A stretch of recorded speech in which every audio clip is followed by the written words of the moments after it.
और झलक दिखला जा में एक और क्वेश्चन जो हम लोगों के सामने स्क्रीन पे आ रहा है, जिसकी झलक हम लोग देखेंगे। इस क्वेश्चन में क्या कहा गया है, थोड़ा इस पर विचार करेंगे और देखते हैं कि हम लोगों से क्या जासूसी करने के लिए कहा गया है। क्योंकि जब भी कोई क्वेश्चन आता है तो उसमें कुछ ना कुछ जासूसी करना होता है। आप एक अच्छे जासूस बने, यही हमारी कोशिश है। क्योंकि फिजिक्स में अगर आप क्वेश्चंस नहीं सॉल्व कर पाते हैं, न्यूमेरिकल्स नहीं लगा पा रहे हैं, तो फिजिक्स पढ़ना बेकार है। फिजिक्स की खूबसूरती अगर कहीं जाकर सिमटती है तो वो उसके न्यूमेरिकल्स पे ही है, उसकी जान वही है। ठीक है ना? तो आइए देखते हैं।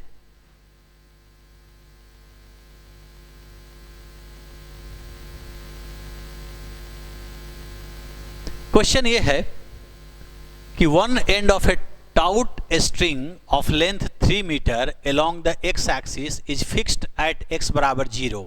The speed of the wave in the string is इतना 100 मीटर पर सेकेंड का स्पीड है वेव का। वेव जो चल रहा है ये 100 मीटर पर सेकेंड से ट्रेवल कर रहा है। एक एंड फिक्स है स्ट्रिंग का, स्ट्रिंग की लंबाई 3 मीटर की है, ये नोट करके रखिए। और उसका एक एंड फिक्स है, दोनों एंड फिक्स होने की बात नहीं कर रहा है, एक एंड फिक्स है x बराबर 0 पे। अब कहता है कि द अदर एंड है, ये एंड नहीं है, other end of the string is vibrating in the y direction so that stationary waves are set up in the string, string है ये, इन द स्ट्रिंग। एक छोर को डिस्टर्ब किया जा रहा है। मतलब ये हुआ कि जैसे हमारा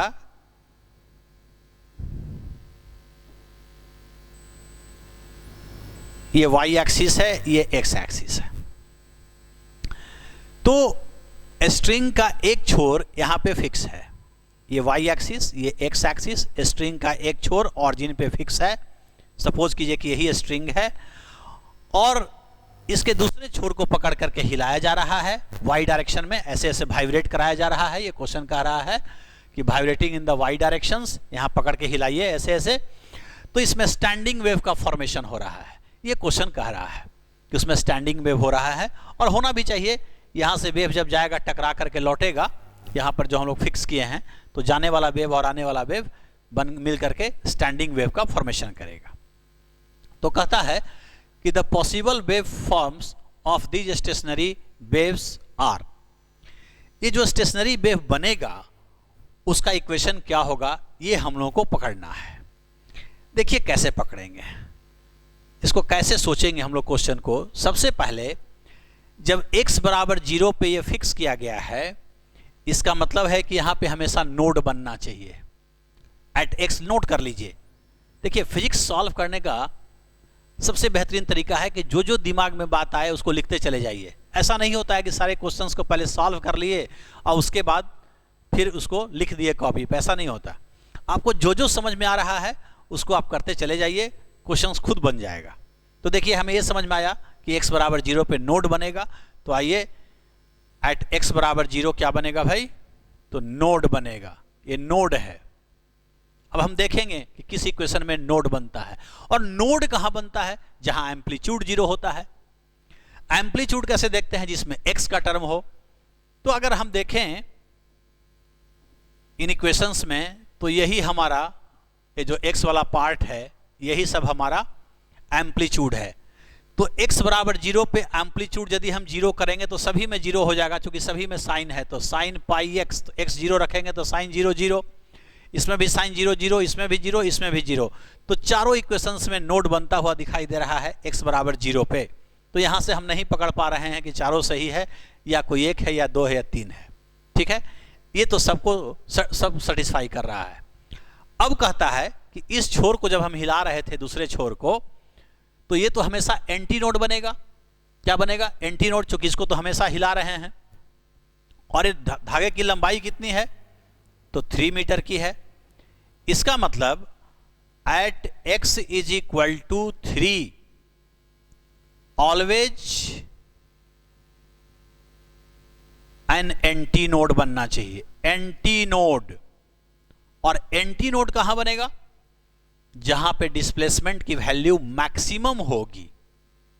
और डिस्प्लेसमेंट मैक्सिमम कैसे देखेंगे, एंटी नोड पे क्या होता है, डिस्प्लेसमेंट मैक्सिमम होता है ना, वहां पे एम्पलीट्यूड 2a हो जाता है ना। तो देखते हैं मैक्सिमम किस में है। देखिए यदि हम इक्वेशन नंबर ए में पुट करें तो एम्पलीट्यूड की जो वैल्यू है a साइन पाई, x की जगह 3 रख दीजिए, divided by 6, 3 multiplied by 2, sine pi by 2 की वैल्यू 1 हो जाएगी, मैक्सिमम हो जाएगी साइन पाई बाई 2, तो a। इसका मतलब यहां मैक्सिमम हो रहा है, इसलिए इसमें एंटी नोड बन रहा है। लेकिन यदि हम दूसरा इक्वेशन पे आते हैं, यहां पे 3 रखेंगे तो साइन, ये 3 कट जाएगा, साइन पाई 0 हो जाएगा। यहां पे एम्पलीट्यूड का वैल्यू 0 आ जाएगा x बराबर 3 पे, और जब एम्पलीट्यूड 0 हो जाए तो वहां नोड बनता है, जबकि यहां बनना था एंटी नोड। इसका मतलब यह ऑप्शन गलत है। नेक्स्ट में यदि हम आते हैं सी वाले में, तो इसमें क्या देखते हैं कि हमारा जो एम्पलीट्यूड है, एम्पलीट्यूड वो है a साइन 5 पाई बाई 6, और x की वैल्यू हम 3 रखकर देख रहे हैं, तो आ जाएगा 5 pi by 2, a sine 5 pi by 2। अब याद रखिएगा कि साइन पाई बाई 2 की वैल्यू होती है 1।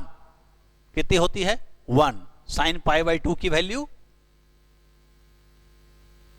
1 होती है।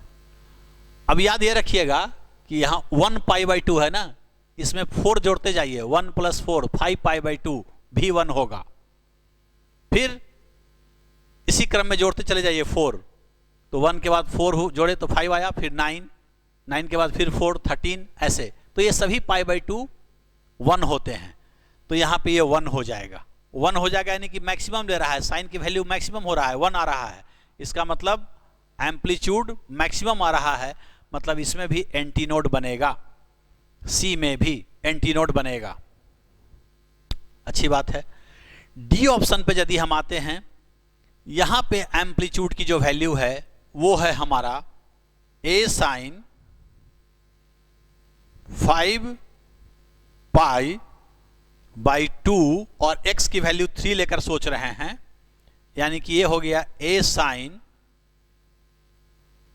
15 pi by 2, 15 pi by 2। 15 pi by 2 का क्या मतलब हुआ, इसकी क्या वैल्यू होगी? देखिए इसकी वैल्यू होगी, आप एक चीज याद कर लीजिए। देखिए आपको एक ट्रिक बता देते हैं। यदि हम यहां से 0 से स्टार्ट करते हैं तो यहां पाई बाई 2 आता है और यहां 3 पाई बाई 2 आता है। ये सब 90 डिग्री है। यहां से हम ऐसे रोटेट करें तो यहां से पहुंचे यहां पाई बाई 2, फिर यहां पाई, यहां 3 पाई बाई 2, यहां 2 पाई। तो क्या है कि साइन पाई बाई 2 यहां 1 होता है और साइन 3 पाई बाई 2 -1 होता है। अब यहां पे आप 4 जोड़ते चले जाइए, तो 1 + 4 5 पाई बाई 2, फिर 4 जोड़िए 9 पाई बाई 2, फिर 4 जोड़िए 13 पाई बाई 2, फिर 4 जोड़िए 17 पाई बाई 2। ये सभी की वैल्यू 1 ही होती है साइन के साथ, है ना। या दूसरे शब्दों में आप कहें कि 0.5 पाई, 2.5 पाई, 4.5 पाई, 6.5 पाई, यानी कि इवन नंबर आ रहा है। 6.5, 13/2 मतलब 6.5, तो 6.5 का मतलब है कि इवन में 0.5। तो जब भी इवन में 0.5 जुड़ करके पाई रहे तो उसका वैल्यू 1 होता है। और यहां देखिए 3/2 का मतलब हुआ 1.5 पाई। आगे 4 जोड़िए 7/2, 3.5, फिर 4 जोड़िए 11 पाई बाई 2, यानी कि 5.5 पाई। तो जब भी ऑड नंबर के साथ 0.5 पाई रहे तो उसकी वैल्यू -1 होती है। हालांकि इसकी आवश्यकता नहीं है बताने की, सभी को याद रहता है। मैं वैसे लोगों के लिए बता दे रहा हूं जिनको ये कंफ्यूजन होता है कि इसकी वैल्यू क्या होगी। वैसे तो मैथ वाले लोग और मैथ के टीचर को ये सब बताने की आवश्यकता नहीं है। मैं बच्चों के लिए बता देता हूं कि हमेशा याद रखना है कि इवन नंबर रहे और प्लस 0.5 रहे और उसके साथ पाई रहे, साइन में इसकी वैल्यू होती है 1, और यदि साइन के साथ एंगल में ऑड नंबर रहे, प्लस 0.5 रहे, पाई, तो इसकी वैल्यू होती है -1। तो यहां -1 होगा, यानी कि -a हो जाएगा। कोई कहेगा -a एम्पलीट्यूड हुआ, हाँ हो सकता है, अपर एक्सट्रीम पे प्लस है, लोअर एक्सट्रीम पे माइनस है, तो एम्पलीट्यूड माइनस में भी हो सकता है। लेकिन हुआ तो मैक्सिमम, जब मैक्सिमम की बात लेते हैं तो प्लस माइनस दोनों लेके चलते हैं हम लोग। तो एंटी नोड पर 2a भी बोलते हैं, -2a भी बोलते हैं, कि नहीं बोलते हैं, एम्पलीट्यूड में दोनों लेकर चलते हैं। इसका मतलब हुआ कि हमारा a नंबर सही है, c नंबर सही है और d नंबर सही है। चूंकि x बराबर 0 पे नोड बनना था, तो नोड तो सभी में बन गया था, चूंकि एम्पलीट्यूड सब में 0 आ रहा था। लेकिन x बराबर 3 पे जब इसको हम डिस्टर्ब कर रहे हैं लगातार, तो यहाँ एंटी नोड बनना था, जो कि सिर्फ बना हमारा a में, c में और d में। चूंकि b में तो 3 रखने पर साइन 0 हो जा रहा है, वहाँ नोड बन जा रहा था। तो आशा करते हैं कि आप इस कॉन्सेप्ट को समझे होंगे कि किस तरह से हम लोग सोच रहे हैं। जो भी क्वेश्चन कह रहा है उसी में हम लोग ट्रिक ढूंढ ले रहे हैं कि उसका मतलब क्या हुआ। बात समझ में आ रही है ना? तो यदि आपको वीडियो अच्छा लगे तो कमेंट के माध्यम से ज़रूर हमें बताइएगा। अगर समझने में कोई परेशानी है तो ये भी बताइएगा। यदि कुछ सजेशन है तो ये ज़रूर बताइएगा, ताकि मैं और इसमें मॉडिफिकेशंस लाता रहूं और आपको समझाता रहूं। और वो कहते हैं ना कि नसीब जिनके ऊंचे और मस्त होते हैं, इम्तिहान भी उसके ज़बरदस्त होते हैं। तो यदि आपका इम्तिहान बहुत हो रहा है, बहुत कठिन दौर से आप गुजर रहे हैं, तो निसंदेह ज़रूर मानिएगा कि आपके जीवन में बहुत बड़ी सफलता आने वाली है। क्योंकि तभी ना कह रहे हैं कि नसीब जिनके ऊंचे और मस्त होते हैं, इम्तिहान उनके बड़े ज़बरदस्त होते हैं। तो अगर आप इम्तिहान आपके ज़बरदस्त हो रहे हैं तो निश्चिंत रहिए कि आपको बहुत बड़ी सफलता मिलने वाली है। तो आज के लिए बस इतना ही। अगले लेक्चर में फिर हम कुछ क्वेश्चंस लेकर आपके सामने उपस्थित होंगे और फिर कुछ नए कॉन्सेप्ट्स के साथ आपको इलेबरेट करने का प्रयास करेंगे। आज के लिए इतना ही, हमें विदा दीजिए। बहुत बहुत धन्यवाद, आप सभी का बहुत आभार। Thank you.